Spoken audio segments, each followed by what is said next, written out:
राधे राधे। आज आप सुन रहे हैं भागवत जी की छठे दिन की कथा। भक्ति देवी बहुत दुखी थी क्योंकि उनके पुत्र बूढ़े हो गए थे और बेहोश थे। तब नारद जी ने कैसे भक्ति देवी का दुख दूर करने के लिए प्रयत्न किया, आज आप यही सुनेंगे। नारद जी ने भक्ति देवी से कहा, तुम इतनी चिंता क्यों कर रही हो? भगवान श्री कृष्ण के चरण कमलों का चिंतन ध्यान करो। उनकी कृपा से तुम्हारा सारा दुख दूर हो जाएगा।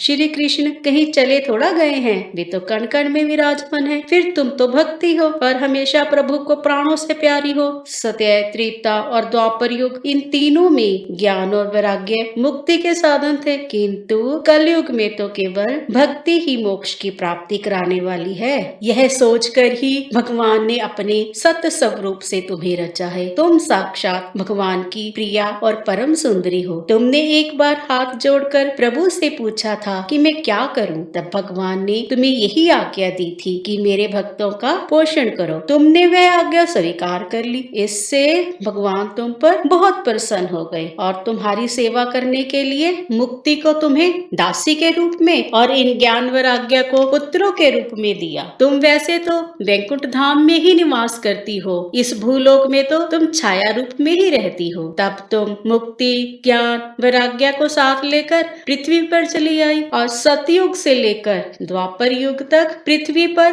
बड़े आनंद से रही। परंतु तुम्हारी दासी मुक्ति कलयुग के प्रभाव को सहन नहीं कर पाई, इसलिए वह तो तुरंत तुम्हारी आज्ञा से वैकुंठ धाम को चली गई। इस लोक में भी वह तुम्हारे याद करने पर ही आती है और फिर चली जाती है। परंतु ज्ञान वैराग्य को तुमने पुत्र मानकर अपने ही पास रख लिया। पर कलयुग के प्रभाव से ये उत्साहहीन और बूढ़े हो गए हैं। पर तुम चिंता ना करो, मैं कोई उपाय सोचता हूँ। नारद जी ने फिर कहा कि कली के समान कोई भी युग नहीं। इस कलयुग में जो जीव भगवान की भक्ति करेंगे वे सारे पाप करने पर भी भगवान के धाम को प्राप्त कर लेंगे। जिनके हृदय में निरंतर भक्ति महारानी का निवास है, भूत, प्रेत, राक्षस, दैत्य उनका कुछ भी नहीं बिगाड़ सकती। भगवान तप, वेद के पढ़ने से, ज्ञान और कर्म किसी भी साधन से वश में नहीं किए जा सकती। वे केवल भक्ति से ही वश में हो सकती हैं। प्रभु ने तभी कहा है, मैं हूँ भगतन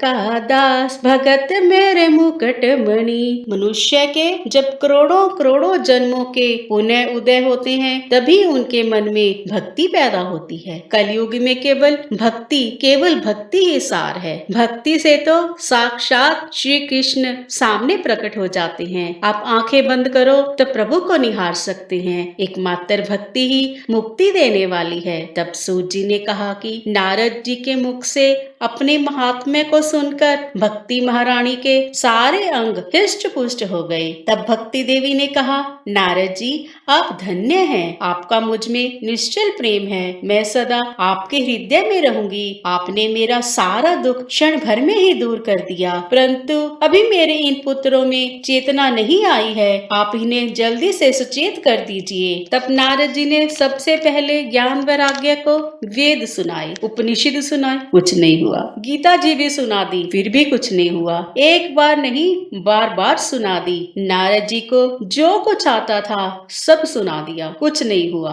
तब मन में विचार करने लगे कि कैसे दुख दूर हो। मैंने तो सोचा था वेद और गीता जी से बात बन जाएगी, पर कुछ नहीं हुआ। तब आखिर में भगवान को याद किया। तब प्रभु ने प्रेरणा की कि इनका कल्याण श्रीमद् भागवत जी से होगा और किसी उपाय से नहीं होगा। तब नारद जी वहाँ से चले गए और घूमते हुए बद्रीनाथ पहुँचे। वहाँ नारद जी को सनकादिक मिले। तब नारद जी ने सनकादिक जी से कहा कि अब आप ही मुझ पर कृपा करके कोई साधन बताइए, मुझे कुछ समझ नहीं आ रहा है कि क्या करूं। आप लोग देखने में तो 5-5 वर्ष के बालक लगते हैं, किंतु है पूर्वजों के भी पूर्वज। आप सदा वैकुंठ धाम में निवास करते हैं। एकमात्र भगवत कथा ही आपके जीवन का आधार है। तब सनकादिक जी ने कहा, ज्ञान वैराग्य को श्रीमद् भागवत सुनाओ। श्रीमद् भागवत के सुनने से भक्ति, ज्ञान वैराग्य को बड़ा बल मिलेगा और उनका सारा कष्ट दूर हो जाएगा। आज की कथा को